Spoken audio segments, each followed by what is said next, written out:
ઓમ નમઃ શિવાય અને હર હર મહાદેવ શિવ ભક્તો, હિન્દુ સનાતન ધર્મના દરેક લોકોને, મારી સાથે જોડાયેલા તમામ શિવ ભક્તોને મારા મહાદેવ. શિવ ભક્તો, આજના વિડીયોનું ટાઇટલ ખૂબ જ સુંદર છે કે તમે પૈસા કમાઓ, પૈસાની કમાણી કરો ને સાથે સાથે ધર્મની પણ કમાણી કરવી. કારણ કે એમ જે પૈસાની કમાણી કરતા ધર્મ છે ને તે શ્રેષ્ઠ છે. એટલે ખાસ કરી અને પૈસા કમાતા કમાતા કમાતા આપણે ધર્મની પૂંજી પણ ભરેલી રાખવી. સુંદર એક નાની વાત કરવાની છે, એક દાખલો દેવાનો છે. એક રાજા હતો. એ રાજા એમ કે ખાલી કર્મમાં માને, ધર્મમાં તેનું સદાય જીવ નહીં, તેનો આત્મ ધર્મમાં માને જ નહીં. કોઈ દિવસ એમ કે પ્રભાતે ઉઠી કોઈ દી ઈશ્વરનું ભજન ન કરે, ભક્તિ ન કરે, સંધ્યાકાળ થાય ત્યારે ઈશ્વરને યાદ ન કરે, પોતાના રાજમહેલમાં કોઈ દી ધૂપ દીપ ન ફેરવે. આવો તે રાજા. પણ તેને એક એમ કહેવાય કે તેનામાં એક ગુણ સારો, કોઈ પણ તેના આંગણે આવે ને તેનો આદર આવકાર ખૂબ સારો કરે. એક સમયની વાત છે, તે રાજાના રાજમહેલમાં એક સાધુ આવે છે. તે સાધુ આવે અને એમ કહેવાય કે મારે 2 દિવસ તારા રાજમહેલમાં રોકાવું છે. તો એમ કહે કે મહેમાનોનો જે ઓરડો હોય છે ને તેમાં તે સાધુને ઉતારો આપે છે. તે સાધુ બધું જોવે છે કે આના કર્મ બહુ સારા છે, પણ આના રાજાના જીવનમાં કંઈ ધર્મ નથી. જો હું તેને ધર્મનું વાત કરીશ તો તેને ખૂબ ખોટું લાગશે, છતાં પણ તે સાધુથી રહેવાતું નથી. અને તે રાજાને કહે છે કે હે રાજન, તમે તમારા રાજમહેલમાં ક્યાંય ધૂપદીપ નથી કરતા, તમે ક્યાંય શિવજીનું સ્મરણ નથી કરતા, પ્રભાતે ક્યાંય ધૂપદીપ નથી કરતા, સંધ્યાકાળ થાય ત્યારે ઈશ્વર ભજન નથી કરતા, ધૂપદીપ નથી કરતા. શું તમારા રાજમહેલમાં ક્યાંય મંદિર નથી? તો રાજા હસીને કહ્યું કે હું ધર્મમાં નથી માનતો, હું કર્મમાં માનું છું, હું સર્વ લોકોની સેવામાં માનું છું. એટલા માટે હું આ કાંઈ કાર્ય કરતો નથી, હું ધર્મનું આચરણ કરતો નથી.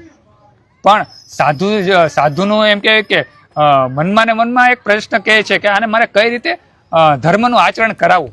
સાધુ ખૂબ બુદ્ધિવાળા હોય છે. તે રાજાને કહે છે કે રાજન, તમે ધર્મ ભક્તિ ન કરો તો કાંઈ નહીં, પણ મારી એક વાત તમે માનશો? ત્યારે રાજા કહે છે કે બોલો ને સાધુરાજ, મેં તમારી એટલી બધી આગતા સ્વાગતી અમે સાચવીએ તો હું તમારી 2 શબ્દ માની લઈશ. જો મને સારું લાગશે તો ધર્મમય વાત હશે અને તમે એમ કહેશો કે હું આ રાજમહેલમાં મંદિર બંધાવું તો હું એવું નહીં કરું. ત્યારે સાધુ કહે છે ના ના, મારે એવું નથી કેવું. તમે મારી એક વાત માનો, તમારી ઘરે થોડાક દિવસોમાં પુત્રની પ્રાપ્તિ થવાની છે. રાજા, તમારી ઘરે થોડાક દિવસોમાં પુત્રની પ્રાપ્તિ થવાની છે, તો તમારું જે બાળક હોય ને તેનું નામ તમે શિવમ પાડજો.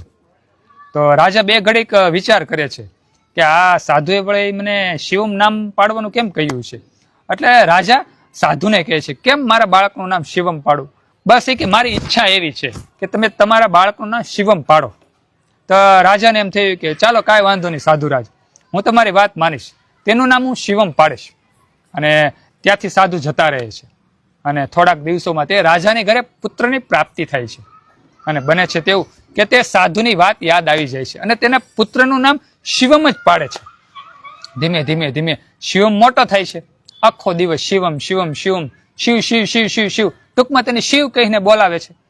આખો દિવસ તેનું શિવ શિવ શિવ શિવ કહી અને આખો દિવસ તેનો એમ કે વ્યતીત થતો જાય છે. તે રાજાનો આખો દિવસ શિવ શિવ નામથી વ્યતીત થતો જાય છે. શિવ અહીં આવ, શિવ ભોજન લેવા આવ, શિવ ચાલ મારી સાથે, શિવ ચાલો આપણે એમ કે પબ્લિકની લોકોની વચ્ચે જઈએ. આખો દિવસ શિવ શિવ શિવ, સૂતા સમયે પણ શિવ શિવ શિવ, તેના બાળકનું નામ બોલ્યા કરે છે. આવું તેનું આખું જીવન વ્યતીત થઈ જાય છે. રાજા વૃદ્ધ થઈ જાય છે અને એમ કહેવાય કે વૃદ્ધ વયના હિસાબે તેનું મૃત્યુ થઈ જાય છે. મૃત્યુ પછી એમ કહેવાય કે યમ દેવતા આવી અને તેને સ્વર્ગમાં લઈ જાય છે. અને એમ કહેવાય છે કે બધા દેવતાઓની વચ્ચે તેને મૂકે છે. અને સર્વ દેવતાઓ તે રાજાની વાહવા કરે છે, તે જીવની વાહવા કરે છે અને કહે છે કે રાજા જા, હું તમને શ્રેષ્ઠ બિરુદ આપું છું, તમારું સ્થાન ખૂબ ઊંચું છે, તમે ખૂબ સારું કર્મ અને ધર્મ કર્યું છે. ત્યારે તે રાજાનો જીવ હોય ને જે વિચારમાં પડી જાય છે કે મેં તો મારા જીવનમાં ક્યાંય ધર્મનું આચરણ તો કર્યું નથી, ફક્ત કર્મ સારા કર્યા છે, તો પણ મને આટલું મોટું બિરુદ આપ્યું સર્વ દેવતાઓએ. ત્યારે રાજા સર્વ દેવતાઓને પ્રશ્ન પૂછે છે. જે રાજાનો જીવ હોય છે ને તે સર્વ દેવતાને પ્રશ્ન પૂછે છે, હે દેવતાઓ, મેં તો ફક્ત સારા કર્મ કર્યા છે, મેં ક્યાંય ધર્મનું આચરણ કર્યું નથી, છતાં પણ મને તમે મોટું બિરુદ આપ્યું છે. કે ના ના, તે તો આખા તારા જીવન પર્યંત ભગવાન શિવનું નામ રટ્યું છે અને શિવ તો સૌથી મોટા. એ કે મેં ક્યારે શિવનું નામ રટ્યું? કે તારા પુત્રનું નામ તો શિવમ હતું, તો આખો દિવસ શિવ શિવ શિવ શિવમ શિવમ શિવમ બોલતો, આખું તારું જીવન શિવ નામમાં જ વ્યતીત થયું છે, એટલા માટે તને પરમ ગતિ પ્રાપ્ત થઈ છે. ત્યારે તે રાજાનો જીવ હોય છે ને તે સમજી જાય છે કે આ સાધુની લીલા હતી. તેણે મારા હાથે ધર્મ કરાવ્યું. વિચાર કરો, આ સાધુત્વ છે. તમને કહેતું નથી પણ તમારા હાથે ધર્મ કરાવી દે છે, તમારા હાથે સારા કર્મ કરાવી દે છે. જો તમે સાધુને માનો તો આ સાધુત્વ છે. એટલે ભક્તો ખાસ કરી અને હંમેશા જીવનમાં ધર્મ અને કર્મ બંને રાખવા. પૈસાની કમાણી કરો ને તેની સાથે ધર્મની પૂંજી પણ ભરેલી રાખવી, તો ઈશ્વરને વધારે ગમે છે. કારણ કે ભગવાનના દરબારમાં કે એમ કે પૈસાની કમાણીનો હિસાબ નથી થતો.